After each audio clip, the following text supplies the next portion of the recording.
Hi friends, നമ്മളിന്നിവിടെ pineapple കൊണ്ട് എങ്ങനെ അച്ചാർ ഉണ്ടാക്കാം എന്നതാണ് നോക്കുന്നത്.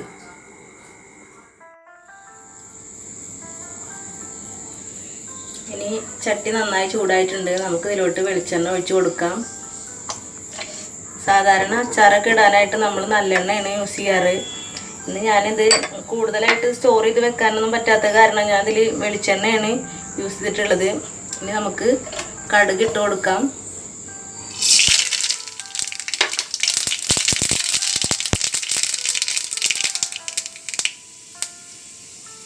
ഒരു 1/4 ടീസ്പൂൺ ഉലുവായും കൂടി ചേർത്ത് കൊടുക്കാം.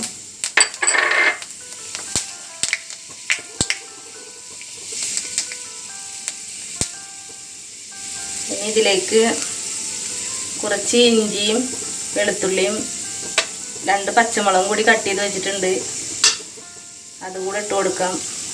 കുറച്ച് കറിവേപ്പില,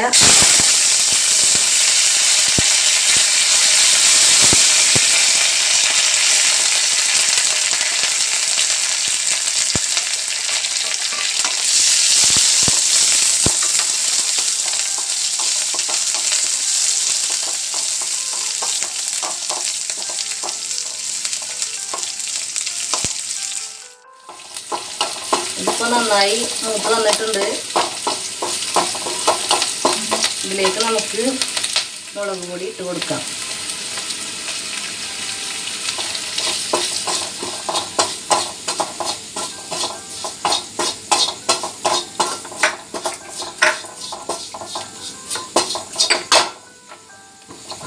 ഒരു 3 ടീസ്പൂൺ വിനാഗർ കൂടി ചേർത്ത് കൊടുക്കാം.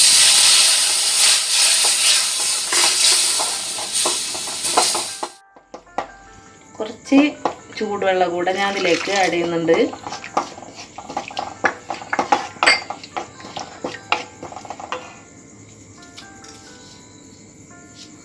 ഉപ്പ് കുറച്ചിട്ട് കൊടുക്കാം.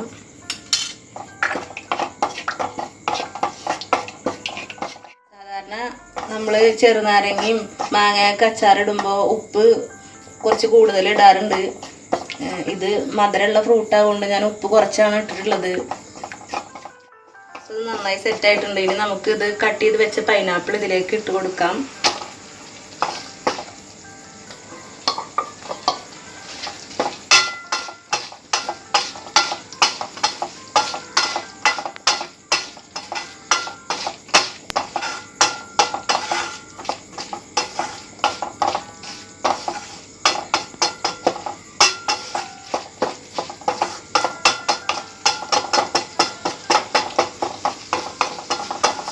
ഇതൊരു 2 മിനിറ്റ് നമുക്ക് വേവിച്ചെടുക്കാം.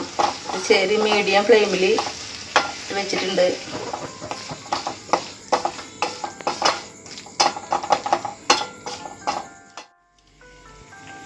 ഏകദേശം ഇത് പാകമായിട്ടുണ്ട്.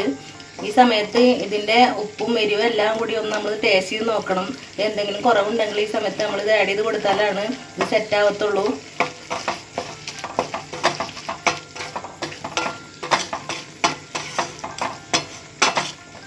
ഞാനിതിൽ ഉപ്പും ഒക്കെ ടേസ്റ്റ് ചെയ്ത് നോക്കി. എരിവും ഉപ്പൊക്കെ എല്ലാം കറക്റ്റാണ്. ഞാൻ ഈ ഫ്ലെയിം ഓഫ് ചെയ്യാണ്. ഇപ്പം നമ്മുടെ പൈനാപ്പിൾ കൊണ്ടുള്ള അച്ചാർ റെഡി ആയിട്ടുണ്ട്. ഇത് നമുക്ക് അച്ചാർ പൊടി കൊണ്ടും ഉണ്ടാക്കാവുന്നതാണ്. ഞാനിവിടെ കാശ്മീരി ചില്ലി പൗഡറാണ് ഇതിന് വേണ്ടിയിട്ട് യൂസ് ചെയ്തിട്ടുള്ളത്.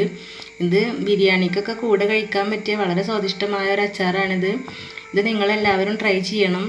ഈ വീഡിയോ നിങ്ങൾക്ക് ഇഷ്ടമായെങ്കിൽ നിങ്ങൾ ലൈക്ക് ചെയ്യണം. ഇത് ആദ്യമായിട്ടാണ് കാണുന്നതെങ്കിൽ നിങ്ങൾ സബ്സ്ക്രൈബ് ചെയ്യണം, മറക്കരുത്.